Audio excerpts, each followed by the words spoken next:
आइए आइए जेठ जी। कैसी हो शांति? जी मैं तो बिल्कुल ठीक हूँ, सब आपकी मेहरबानी है भाई साहब। शांति और मोहनदास की बातें सुनकर शांति का पति सोहन और उसके दोनों बेटे बाहर आ जाते हैं। अरे भैया राम राम, कैसे हो आप? राम राम भाई। अरे शांति, ऐसे खड़ी खड़ी क्या देख रही हो? चाय कॉफी कुछ लेकर आओ, भैया आए हैं। शांति तेजी से रसोई की ओर आगे बढ़ती हुई कहती है, अरे मेरी माँ, गेट खोलने के चक्कर में मेरे तो चावल ही जल गए। वो दौड़ी दौड़ी रसोई में जाती है और देखती है कि सारे चावल जल गए हैं। वो दोबारा चावल बनाने में लग जाती है। इतने में सोहन आवाज लगाता है, अरे शांति, तुम्हारे चावल का रोना खत्म हो गया हो तो चाय ले आओ। जी लाती हूँ अभी। शांति जल्दी जल्दी चाय बनाती है और मोहनदास को चाय देती है। सब एक दूसरे की खैर खबर पूछते हुए चाय पीते हैं। चाय खत्म होती ही मोहनदास शांति की ओर देखते हुए मजाक में कहते हैं, शांति, अब तुम्हारी चाय में दम नहीं रहा, अब हमें चाय बनाने वाली बदलनी पड़ेगी। ये कैसे मुमकिन होगा जेठ जी, घर और बाहर का सारा काम मुझे ही करना पड़ता है और कभी कभी जल्दी जल्दी के चक्कर में काम बिगड़ जाते हैं, जैसे आज चावल जल गए। अरे इसी का तो हल लेकर आया हूँ। मैंने रिश्ता देखा है अर्नव और आरुष के लिए। दोनों लड़कियाँ बहुत सुंदर और सुशील हैं। अगर आप दोनों इजाज़त दें तो बात करूँ आगे। सोहन और शांति रिश्ते की बात सुनकर कहते हैं, अब ठीक है, बात चलाइए ना भैया, पर पहले लड़की के बारे में कुछ बताइए तो सही। हाँ हाँ भाई साहब, लड़की कैसी है, परिवार कैसा है, कहाँ के रहने वाले हैं?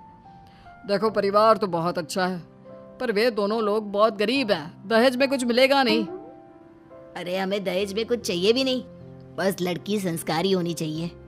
एक लड़की तो पढ़ी लिखी है और शहर की रहने वाली है, पर दूसरी अपनी गरीबी की वजह से पढ़ न सकी और गांव में रहती है, लेकिन दोनों है बहुत खूबसूरत। अगर तुम सबको देखते ही पसंद ना आ जाए तो मेरा नाम बदल देना। हाँ, पर तो हम आंखें मूंद कर भरोसा कर सकते हैं भैया। आप आगे बात चलाइए, हम शादी करने को तैयार हैं। कुछ ही दिन में अर्नव और आरुष की शादी हो जाती है।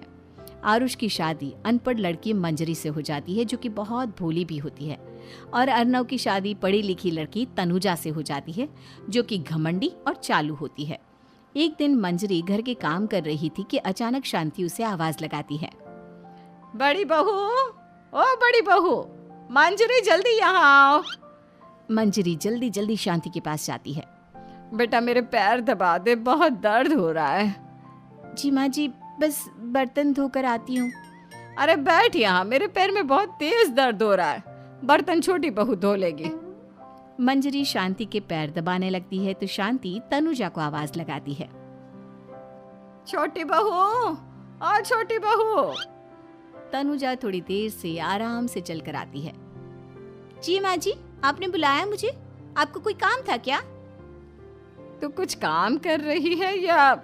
शांति की बात काटते हुए तनुजा बोलती है, कुछ नहीं माँ, फोन पर अपने घर पर बात कर रही थी।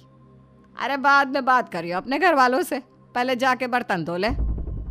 तनुजा मुंह बनाते हुए अपनी जिठानी की ओर देखती है और मन ही मन कहती है, ये महारानी वहाँ बैठी है, ये नहीं कि बर्तन धो ले। मैंने इतनी पढ़ाई बर्तन धोने के लिए की थी क्या? तनुजा दांत पीसकर वहां से चली जाती है। अगले दिन सब दफ्तर चले जाते हैं, तभी डाकिया चिट्ठी लाता है। शांति चिट्ठी लेकर मंजरी से कहती है, बड़ी बहू, जरा छोटी बहू को बुलाना, एक चिट्ठी आई है। मेरी तो आंखें कमजोर है तो मुझसे पढ़ा नहीं जाएगा। मंजरी तनुजा के पास जाकर कहती है, तनुजा, तुम्हें माँ जी बुला रही हैं। मुझ पर हुक्म मत चलाओ, काम बताओ काम। अरे मैंने तुम पर कहाँ हुक्म चलाया, और हुक्म चला भी दूंगी तो क्या हुआ, तुम तो मेरी छोटी बहन की तरह हो ना। तुम जैसी अनपढ़, जाहिल और गांव की गवार मेरी बहन नहीं हो सकती। बेचारी मंजरी तनुजा की बात सुनकर अपना सा मुंह लेकर रह गई। कोई चिट्ठी आई है, माँ जी तुमसे पढ़वाना चाहती है, बस इसलिए बुला रही हैं। मुंह टेढ़ा करके तनुजा मंजरी का मजाक बनाती हुए कहती है, अनपढ़ कहीं की। तनुजा का ऐसा बर्ताव देखकर बड़ी बहू बहुत दुखी होती है। तनुजा को अपनी पढ़ाई का घमंड इतना हो गया कि अब वो घर के कोई काम नहीं करती और अपनी जिठानी का मजाक बनाती रहती। तनुजा का ये बर्ताव अब उसकी सास को भी नजर आने लगा था। एक दिन शांति ने अपनी बड़ी बहू से कहा, मंजरी, तनुजा हर समय तुम्हारा मजाक उड़ाती है, तुम्हें गुस्सा नहीं आता क्या? आता तो है माँ जी, लेकिन मैं क्या करूं? जब भी उसे कुछ बोलती हूँ वो और भी जली कटी बातें मुझे सुनाकर चली जाती है। मैं उसे अपनी छोटी बहन की तरह प्यार करती हूँ, लेकिन उसके दिल में मेरे लिए कोई इज्जत नहीं।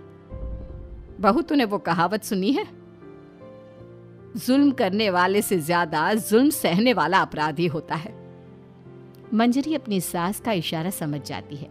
वो अपनी देवरानी को सबक सिखाने की ठान लेती है। और एक दिन शांति अपनी दोनों बहुओं के साथ बैठी थी तो शांति अपनी बड़ी बहू से पूछती है, अरे बहू, शाम होने को है, कुछ सोचा है क्या बनेगा खाने में? माँ जी, मेरे तो सर में बहुत दर्द है आज। मेरी प्यारी देवरानी ही कुछ अंग्रेजी खाना बनाकर खिलाएगी।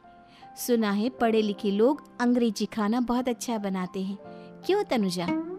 इतना कहकर मंजरी अपनी सास की ओर देखकर मुस्कुरा दी। तनुजा अपनी तारीफ सुनकर बहुत खुश हो गई। इतने में शांति कहती है, ये तो सच बात है छोटी बहू, ये तो मैंने भी सुना है। हम भी पक गए हैं बड़ी बहू के हाथ का खाना खा खा कर। तनुजा, तुम्हारी माँ भी तो तुम्हारे खाने की बहुत तारीफ करती हैं।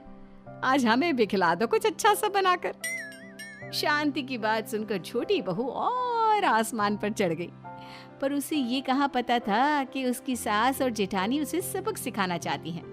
तनुजा अपनी तारीफ सुनकर खुश तो बहुत होती है, पर सोचने लगती है, मुझे तो कैसा भी खाना बनाना नहीं आता। अब मैं क्या करूंगी? अगर मैंने इनको सच बता दिया तो मेरी सारी इज्जत मिट्टी में मिल जाएगी। अरे छोटी बहू, क्या सोच रही हो? खिलाओगी ना अपने हाथ का अंग्रेजी खाना? छोटी बहू हाँ में सर हिला देती है। अचानक से उसके दिमाग में एक आइडिया आता है।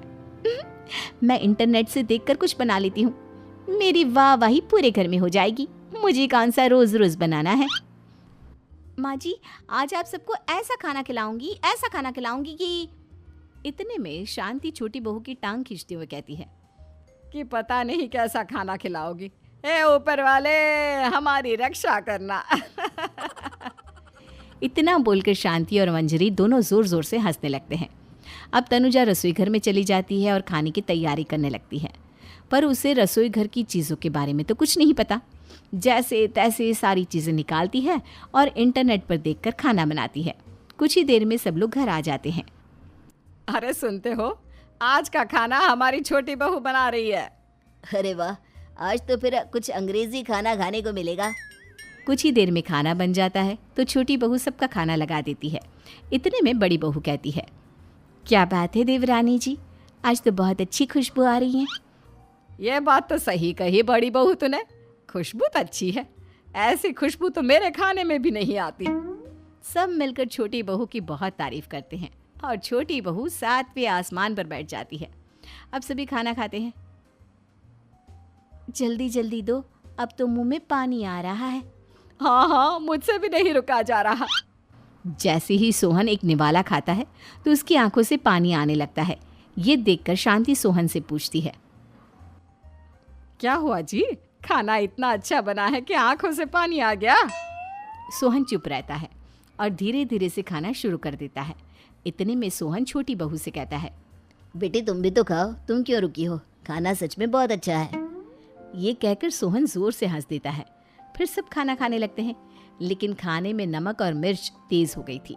तनुजा से कोई कुछ नहीं बोलता, बल्कि उसे भी खाने को कहते हैं। जैसे ही छोटी बहू खाना खाती है वो पानी पानी कहकर चिल्लाती है, पानी, इसमें तो पानी। ये खाना तो सच में इतना अच्छा बना है कि हमारे साथ साथ देवरानी जी भी इसके स्वाद को कभी नहीं भूल पाएंगी। सही कहा बहू। तनुजा को अपनी गलती का एहसास हुआ और उसने अपनी सास से कहा, माँ जी ये मेरी गलती नहीं है, इंटरनेट पर दिखाया था कि 4 चम्मच नमक और मिर्च डालने हैं। अब मंजरी को भी मौका मिल गया और उसने तनुजा पर तंज कसा। नाच न जाने आंगन टेढ़ा, हर जगह अपनी पढ़ाई दिखाती हो, दूसरों का मजाक उड़ाती हो। अब पता चला ना, हर चीज़ में पढ़ाई काम नहीं आती। और तुम तो शहर में रही हो, तुम्हें तो मुझसे भी अच्छा खाना बनाना आना चाहिए ना।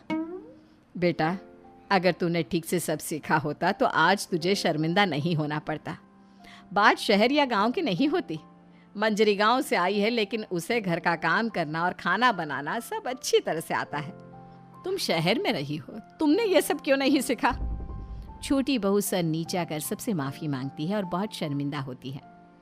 दीदी मुझे माफ़ कर दो, मैंने आपको बहुत बुरा भला कहा, पर आपने मुझे हमेशा ही माफ़ किया।